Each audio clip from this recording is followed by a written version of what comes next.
Welcome to the Secret Keepers podcast with your host, Kareen Zutleger. Join us as we uncover the hidden thoughts, stories, and moments that help bring light to the healing power of truth and examine how silence can affect us mentally, physically, and spiritually. We'll also share profound stories, interviews, and transformative narratives to help release ourselves from the hidden and step into healing towards inner peace, joy, and fulfillment. Now, here's your healing strategist and host, Kareen.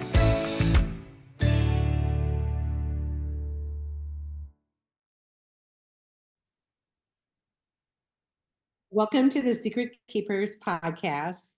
Today, I have as my guest Daniela Garcia Allie, and I am going to let her tell you a little bit about herself. Hi, everybody. Thanks so much for being here today. My name is Daniela, and I do a modality of meditation called frequency work. I call it Hi-Fi, which stands for heighten your frequency internally.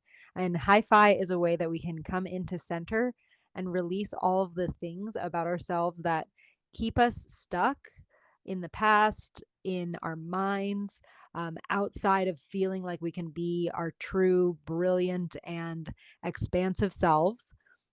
I found this work when I was, I want to say it was 2016, and I was battling cancer at the time, and that's when I found meditation. So, meditation changed my life completely. It gave me a very clear opportunity to anchor into my own purpose as a person. And with that, I became obsessed with meditation more or less. About 6 months after I started meditating, I got into my deepest meditation ever. And in that deepest meditation, it was June of then 2017, I had a vision of a like goddess kind of coming to me. She was a green goddess, and it was like in this big field. And she looked straight at me and handed me a rose and said to inspire connection. And so I continued the meditation for probably half an hour or whatever, but I came out of it with like this complete coherence within my body and within the way that I was looking at the world. It felt like something really shifted, and it told me that it was like about inspiring connection. And so right after that, I started a greeting card company. That greeting card company is called Amador Collective. I still run it and sell greeting cards and journals to stores all over the US. And that's where I started, inspiring connection. And then eventually this turned into hosting retreats, doing one-on-one energetic work with people. And we'll talk a little bit more about that. But thanks so much, Kareen, for letting me introduce myself. You're welcome. I'm so happy that you're here. I love how unique it is Mhm. what you do and how you created it. And um, I'm going to take you into like the beginning, kind of the essence of what got you where you are, because Yeah. with the Secret Keepers, obviously we're looking to bring to light Mhm. those things that we have kept stuff down and hidden, and that ultimately maybe could have caused physical, emotional, mental, and spiritual harm within us. Right. And how did how did keeping a secret or keeping secrets affect you? And what kind of secrets are we talking about? So it's really awesome the timing of this because I've been recently reflecting myself on these different aspects of secrets that have not had the opportunity to come to service, or maybe my own recognition of like not being ready to like share what this is. And so I definitely believe that my journey began actually when I was 14. So when I was 14, I was a very expressive kid, and I was all about wanting to share that expression. Like every talent show, like I was on the stage singing. I was like the girl that was like on the microphone, like doing the announcements for school. Like I was very, very front and center. And during that time, and that probably started around 12. So then by the time I had that outlet, and by the time I turned 14, things weren't as stable as, I don't know, maybe I wasn't getting the attention. I wasn't feeling like I could be myself fully, and I was kind of being bullied by friends. Things were just hard for me during that time. So even though I was kind of like this confident, bright light that was always out there in front and center, there was a lot of duality in my experience where I just felt, I don't know, I just never felt like I could be myself or be received in the way that I wanted to be received. And so it was during that time that I started becoming suicidal. So that happened when I was 14. I probably got into my first depression, and it was really interesting because it was very quick. It was very fast moving that I was like really depressed and thinking about suicide and like experimenting with cutting and things like that. And then I got on I got kind of in I got caught and I got in trouble for it, and they were like, "Oh, the school found out." And so they were like, "Okay, we have to send Daniela to a therapist." So I go to a therapist, and that's really, I think, where my journey began, because I was 14 years old and I got the tool of being able to go to a therapist. And I only went one time. I didn't really connect with the therapist, but he told me to get a journal and to start writing in my journal about like what I was feeling. And so there is where really began my understanding of having that like relationship with myself, and having like a total like canvas to just like let myself spill like all the frustration, all the angst, like the different dynamics at home, the dynamics like with friends and all that stuff. I finally had a place where I could like really pour in. And it went beyond just like writing. I also became a doodler, and like that had a huge foundation and impact on the rest of my life. So I use that paper space as a way to really like work through my, dark stuff. That's so awesome though, right? Because having the ability to put it down into words, Mhm.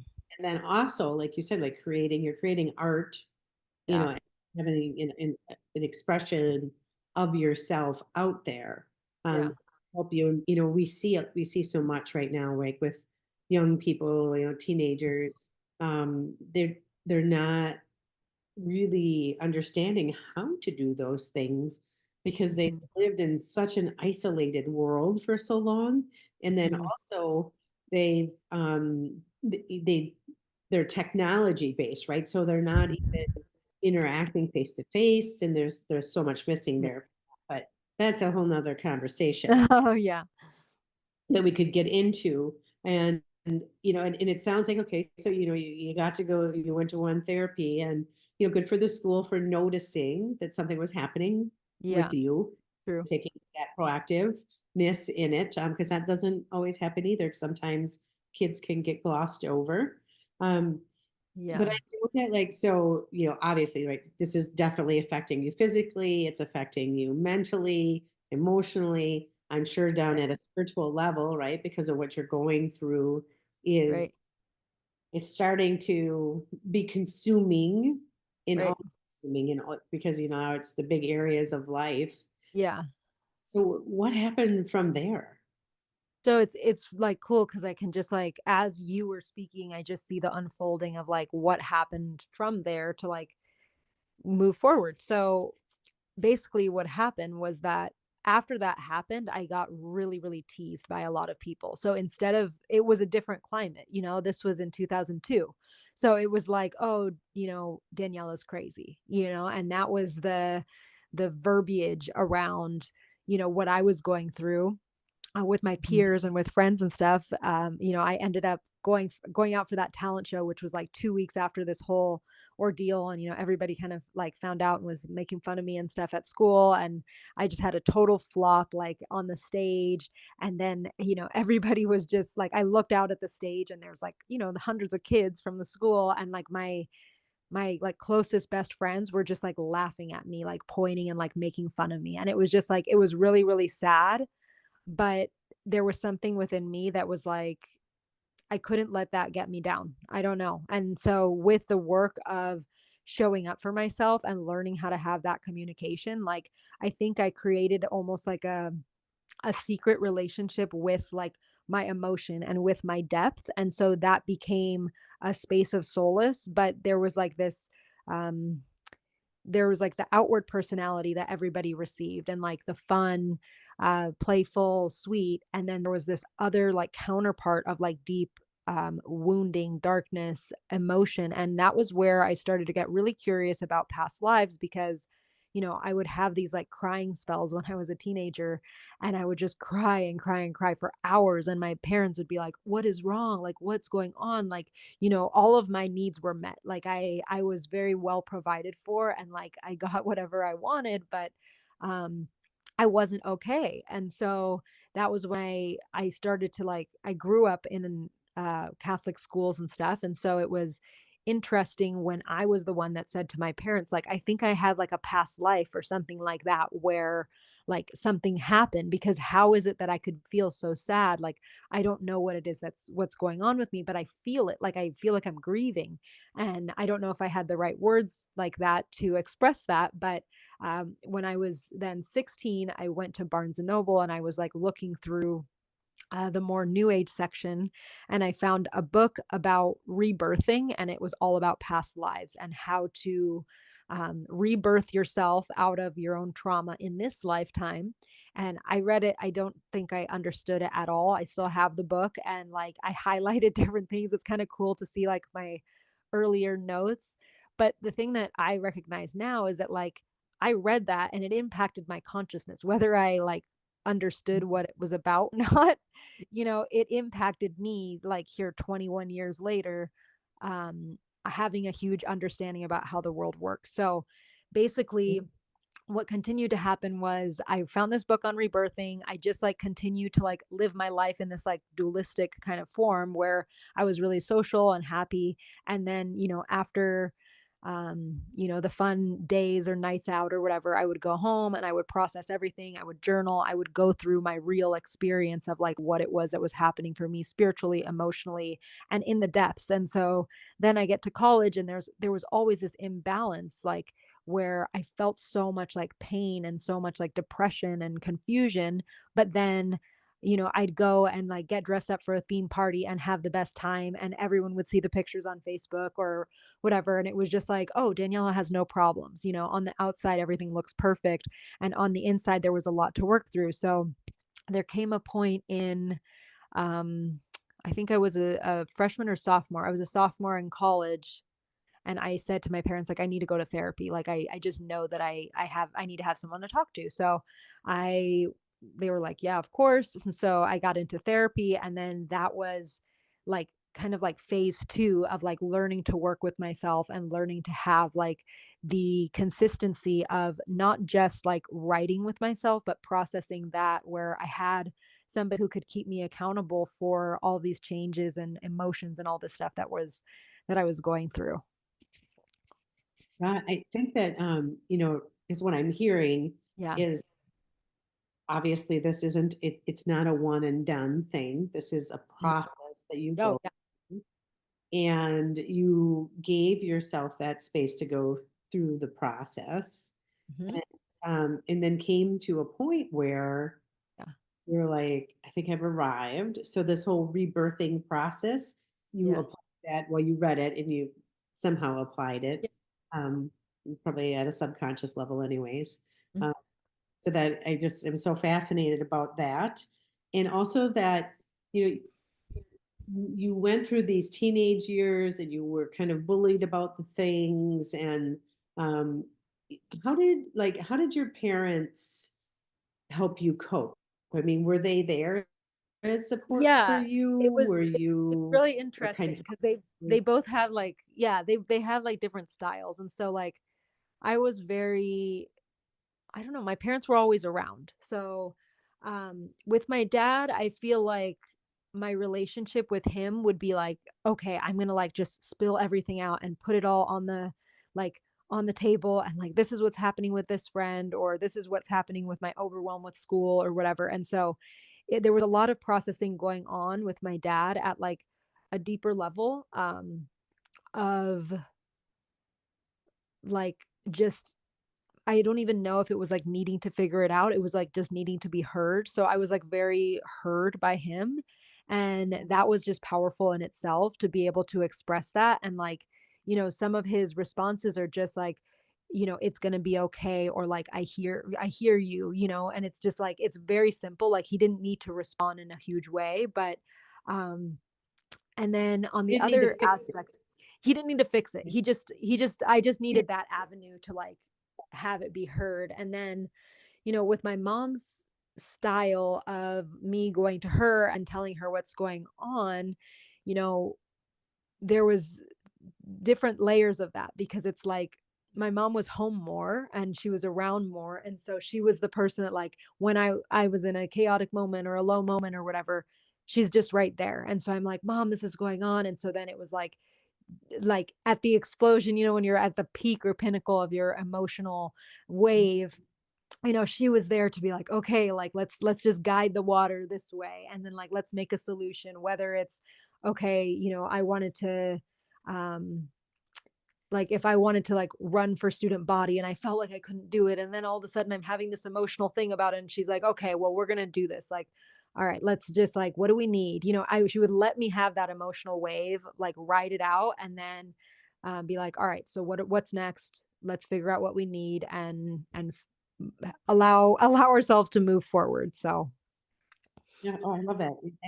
Because I think it's so important. I often we as parents can feel like we need to be the fixers of our kids' problems, or like create a snowplow and yeah, take problems away. And the part of growing up and maturing is being able yeah, to solve your own problems. And I know, like, you had talked about, like, kind of keeping things kind of stuffed down and stuffed in you, and but you were yeah, at least these outlets to have conversations with your parents, um, that I'm sure were incredibly helpful. But life yeah, continued, yeah. right? I mean, so there's more to the story, right? Life continued to Sure. throw Well, at it's you. interesting because I think that there was probably points of confusion for them too, because it's like, there comes a point too where, like, everything on the external world and the external reality, like, the needs are met, like, everything is okay, like, on the surface. But that's where, I think my parents at some points were like, they felt like they were like at a lost cause, or helpless, because they didn't know what else they could do. And that feels like, I think that that could be probably really confusing and difficult for parents to see their kids struggle. I mean, you can tell me more about that. Well, for sure. I think, as a mom, and having our three grown children, Mhm. you know, that lowest level of awareness that I was at was I would project blame onto myself, that everything and anything that went wrong with the kids had to be my fault. I was the mom. I was home with them, and of course, Mhm. me. And then that reality of, especially as they got older and they could communicate, like, mom, no, this isn't you. Like, this or this happened at school, or so and Mhm. so said that. I used to internalize everything and think it was me, but Yeah. right, you get up against it and you're like, you want your kids to be happy. That's what every parent wants, is for their Mhm. kids to be happy. And that's not always the case. And it can come from so many other places, as you know. Um, I know, you haven't mentioned this yet, but you had some food allergies, and those Yeah. contributed also, kind of undiagnosed things. And then ultimately, when you figured out what it was, you're like, well, this makes complete sense now. Yeah. Don't know what we don't know, until we start digging around in there. Of So tell us course. a bit more about that. So it's actually interesting because that I feel like my relationship with my parents, like, the food allergy thing comes up so much with them, because to them, they're like, they feel bad because they didn't know, but like, I have a gluten allergy, and we didn't know what gluten was, for so long. And so I went through school and I was just eating, like, regular sandwiches, cereal with gluten, pasta after school, I was eating gluten every single day, and I didn't know how much that was affecting me. So the likelihood of my emotional ups and downs being due to, like, inflammation and all of this, like, imbalance within my body is really, really likely, because um yeah, so I didn't discover that I had a gluten allergy until I was 30.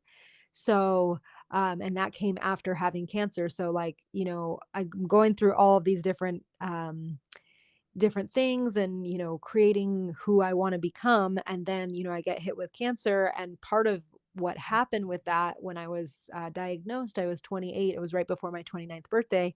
I, um, I feel like it was my body was like just so exhausted from like fighting the gluten and fighting like the toxins that were in my body from that, and like never having really given myself a break from it except for maybe like one carb free summer like when I was in college or something, where I just like felt great and I didn't really know that it was attributed or like coincided with not having gluten at all. And so yeah, after having cancer I wanted to figure out like my body and understand how to get myself in a place of health. And so I tried all different diets. I at first started with just completely vegan, and I was still very, very like having a lot of gut issues, not feeling well, tired, all these things. And then by accident, I didn't eat any gluten for like, I think 4 days.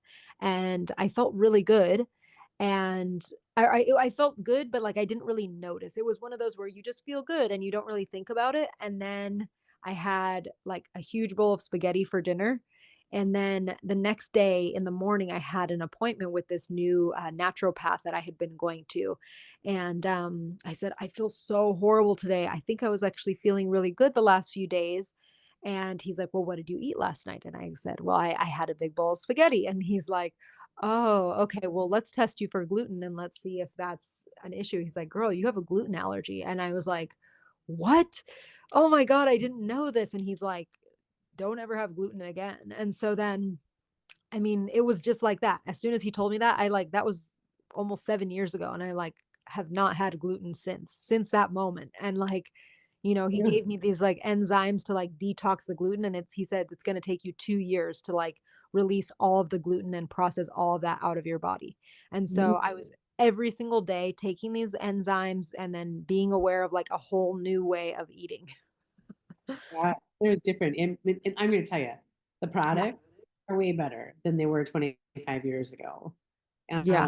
And how long ago I found out I had one, and um, Yeah. it, like it was not easy. And I can remember my doctor because I was like, "What's the worst thing that can happen? I've been eating it my whole life. What's the worst thing that Yeah. can happen if I keep eating it?" And he was like, "Oh, Corrine," he's like, "you will get very, very sick." And I didn't listen. I didn't. I went on for years, probably another close to 10 years, just, Wow. like I would be really good, but I would sneak it, and like eat a little bit of it, right? And then, Yeah. oh gosh, and I feel crappy, and then I wonder why I feel crappy. And then, um, Mhm.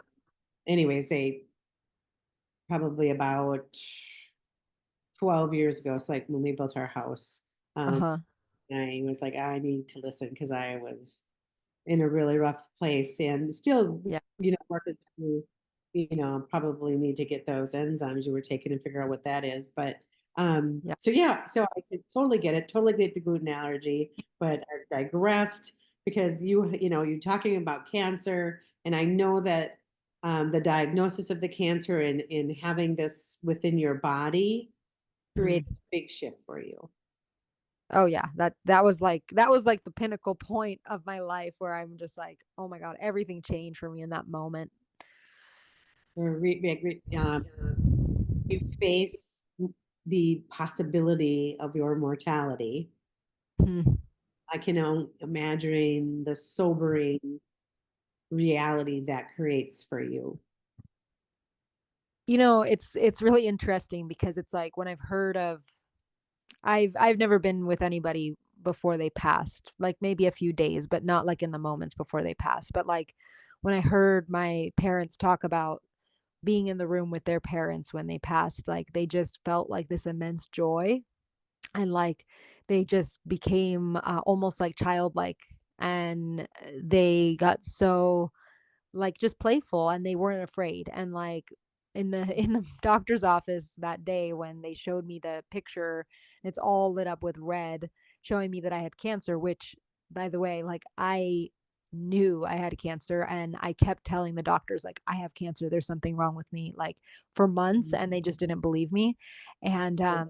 I went into that state of calm. I went into that state of play, and I was just like, I'm like, everything's going to be okay. And it was almost like there was just this opportunity to like get that, I don't know, it was like a closeness of that experience of light just being there and knowing that like it's all connected. And the doctor walked out, and my husband like squeezing my hand, and my dad's crying, and my mom is like looking at me. We were all there together. We did all of our appointments as a family. And Oh, so I it was really magical to be able to do that, and to be able to have my husband then come into my relationship with my mom and dad and become like a son to them too. I mean, that's been an awesome journey. And with its growing points, of course. But they all looked at me, and I was like, all right, well, there's going to be a plan. Like, we're going to come up with a solution. I'm going to do the treatment, and like, we got this, like, let's go. And I was just like, I just knew, like, in those days, like, past the had it talking to my friends, like, they were crying and being like, "I can't believe you have cancer. This is so scary." And I was not afraid at all. I was just like, "I know everything's gonna be okay, and it's gonna turn out in the way that it's meant to." And, I recognize that like we all leave an energetic legacy behind, and there's something beautiful for us to do. And it's like when somebody comes close to death, it creates an opportunity and an opening for like so much beauty to come back into their life. Like, I can't tell you how many friends that I had like grieved over, cried over, the friendships were done, and I was so bummed about it for years. They all came oh, back into my life, and they were like, "Oh my God, we love you so much. Like, we want you to be okay. Like, what can we do?" And I mean, it was just like so simple as people just coming over and sitting on the couch with me when I was like wrapped in a blanket. And it was like, you just see how simple life is, and everything else is just a freaking bonus. yeah. I know you had said, so for the listeners, you talking about it being cancer, but I don't think you mentioned where the cancer was that they found. Yeah, so it was a Hodgkin's lymphoma, and it was mainly in the throat area. So I had the throat, and it was stage 2, so it was throat and like upper part of the body and the lymph. Right. And so it is very interesting because my mother-in-law actually came to visit me from Wisconsin. So we were living in California at the time because I'm from San Diego. And we were in San Diego at the time, and my mother-in-law comes out from Milwaukee and stays with us, and she brings me this book, Louise Hay's "You Can Heal Your Life." And that Cool. was, I had like looked at different things like that, but I really like started to look into and like recognize the different things. And with lymphoma, it's just like this, the definition of what Hodgkin's is like, it's very sad. It's like needing to prove yourself to the point of like having no life left. And it was just like, if you saw me in a workout class before I got diagnosed, I was like the person at the front that was like sweating the most, that was like pushing it, so intensely. And like I really had to learn how to slow down. And like, it's like it's funny, but like I was just always trying to like prove and do more and get more done and be in that state of productivity that like our society just um it inhales it into us as we're kids. And that was actually something that I had to learn, like, oh, okay, I got to learn how to just be. Right. Exactly. Right. Because who we are becoming is a journey throughout the lifetime. Mhm. Right. But kids are just groomed, right? Where they're groomed to follow the leader, and there so much gets poured in that there's this, an expectation to, it's all about how much money you make, or who you are as far as your title. Yep, It can get lost in just losing the childlike wonderment of life because we're so consumed by being in this performance wheel, this hamster wheel. for Um, sure. Louise Hayes was my very first book too. Mhm. Um, I can remember walking past it, and it called me. It literally did. It was like, I'm like, I don't know why. I mean, I'm gonna pick this book up, and I remember just kind of looking through it and looking at it, and I had it. I didn't, I did some of the work in it, but not all the Yeah. work. And then it would be probably 15 years later when Yeah. the book would call to me again. And it was like, it's time, sister, pick this book back up and this time be serious about it. Yeah. That was, yeah, I absolutely loved her work as well, and being able to really understand how the way we think, right? And so this is where like my neural encoding comes in, is the way, how we think, all of our thoughts, Mhm. that feeling within our body, right? And that feeling, when we have it over and over and over again, creates that emotion within us, right? And then that causes us to either do or not do something, and then Mhm. have or not have whatever that is. And this is where your frequency stuff comes in as well, right? Because Mhm. understanding that the frequency that we allow, even the way we talk to ourselves, Mhm. that affects our bodies. And nobody talks to you more than you talk to you. And so Yeah. there's a huge impact there, right? And so if I'm really nasty to myself, or I'm not allowing that creative expression, I'm not allowing the authentic version of me to come out, and I'm Right. stuffing down in there and I'm putting out her light myself. Right. Whew, Exactly. I mean, it's like, what do we expect is going to happen? What do we expect is going to change when we're not fully showing up for ourselves? And I think that that's part of the power that happened when I like having that cancer diagnosis. It like kicked me in the butt first before I kicked it in the butt. But it was just like, hey, like, you think like I was quote unquote a healthy person at the time. People looked at me and they're like, "Oh, you've been exercising forever. You've been eating well, all this stuff." But like, there's a point where we're surface level healthy, and then there's a point. There's like my work comes in when people are really ready to actually start being accountable for who they are, because I had to do that myself. I had to go right? from being somebody that was like, oh yeah, I'm healthy, I eat salads at every meal and this and that, but it was like it's more than that. It's like a holistic approach to health, and like learning how to show up for yourself and be accountable for like every action, every thought, like all of our behaviors, until it becomes a modality of something that we can just rely on for ourselves. But we have to learn how to like become our own coach. And sometimes that means like working with somebody. And that's what I do with my clients and the people that come to my retreats. I love to be able to push people, because that's how I had learned to show up for myself, even in being more gentle with myself. But what I notice when I work with people is that, like, we only will do so much, and then we want to, like, I don't know, expect everything to just show up, and we get disappointed on how not quickly things are working. So then we stop. We become that surface level healthy person that's like healthy, but like no, there's more to that. And what's really creating next level big change is all of the leaders and all of like these inspiring people that you see online or that we read about, they are showing up for themselves in a really holistic way. And that's why they're at the point where they're at, because they had to go through and sift out and like burn those old stories and rework themselves in order to become people that can really like shine their light and share that with the rest of the world. Oh, absolutely. Absolutely. I couldn't agree more. I know, like, it just even for myself, I mean, the whole journey of my own, but like you had mentioned that you had never been with somebody before, with, as they died. And I have been with a lot of people. Mm, I also held my cat mm, when she died on her own, and then just recently my dog, who oh, made her own decision to exit at mm, 13, and saved me from that grueling decision.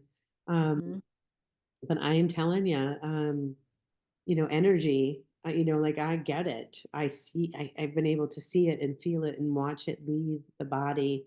And really yeah, understanding that gives me a whole different perspective on living too, and wanting to be fully present in this moment, wanting yeah, to live fully in gratitude and joy, in amazement for everything that's around me, and in full gratitude for people like you who are doing the work with the frequency so that people can that are ready for it and in that space where can elevate themselves Yeah. into that consciousness that they're seeking. And um, like just tell the people, like, the greatest amount of wisdom that you've gained came from what? Tell them that. The greatest amount of wisdom I gained came from learning how to show up for myself in meditation. Love that. Because yeah, I I showed up and I showed up and I showed up and nothing was happening for so long until then something happened once and then nothing kept happening again and again and again. But I kept showing up and that little glimpse of light that came in started to come through more and more the more I just showed up for that opportunity to just connect with myself and be and marinate in my own essence. Oh, that's so beautiful. It's Mm. so beautiful.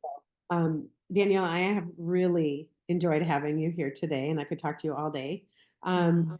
Please let the audience know, like, how they can find you and the work that you do, so that if they want to connect, that they can. Sounds great. So I do monthly meditations. So that's a great way for people to get in touch with my work and my offerings. So these monthly meditations start on the 11th of every month and they're 11-day meditations. So I invite people to come and join me. I do these live, but you also get a recording if you can't make it live. So you join the meditation.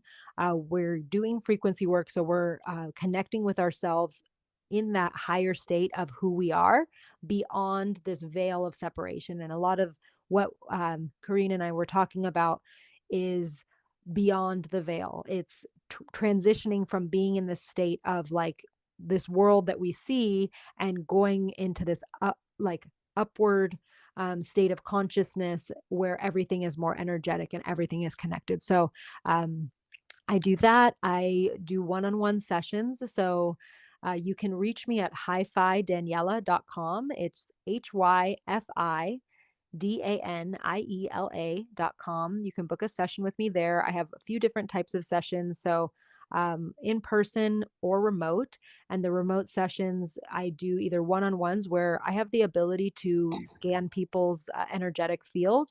And when I scan your field, I'm able to read the different energetic patterns that are stuck there. So if you imagine your orb or the bubble of your aura, it has like etchings in it that are kind of like scars or scabs. And so sometimes those scabs fall off naturally and that those are the things that like maybe we feel really gifted at and confident in, but other times there's like an old scab that's like left energetically on the sphere of our spirit body. And what I do is I go in, I work with your higher self, we bring in a lot of energetic momentum and we clear these different aspects of ourselves that are no longer there. So it's a really beneficial work. And the last thing that I do is I host retreats. So I'm going to be hosting an awesome retreat coming up at the end of January, the 31st to February 2nd. It's at Golden Light Healing, that's just north of Green Bay. It's going to be a beautiful weekend of breath work. We're going to do a lot of hi-fi meditation. And the reason that I wanted to do this in the middle of winter is because there's so much power in the solitude that we go in winter. And so there's the one thing that's missing during winter, which is massive community, because so many people go into these internal processes, right? We always like go into our deep space of who we are in winter. And this is coming from a girl that grew up like on the West Coast, like never had winter. And then when I moved to Wisconsin, I was like, this is the most genius like part of nature ever, where I can reorganize who I am and come into spring and summer as a whole different version of myself. So we're going to be examining the power of winter, using the elements to really connect in community. We're going to be doing some sacred circle stuff, expressive art. We're going to have a dance party on Friday night, or sorry, Saturday night. That's going to be ecstatic dance mixed with breath work. So it's going to be a time for bright community and going really deep within yourself. So if you're interested in that, you can always reach me on Instagram as well. My Instagram handle is Amador Collective. AMADOR Collective. And Amador Collective is my greeting card company. So if you ever want to check that out, you can do so too, amadorcollective.com. So thank you so much, Kareen, for having me on today. This was just so special. Oh, amazing. I'll have all of that in the show notes, so don't worry if you didn't catch that. And yes, thank you, Daniela, for being here. I'm so honored, that you came and shared all of your brilliance, and I look forward to connecting with you myself. Sounds great. I can't wait.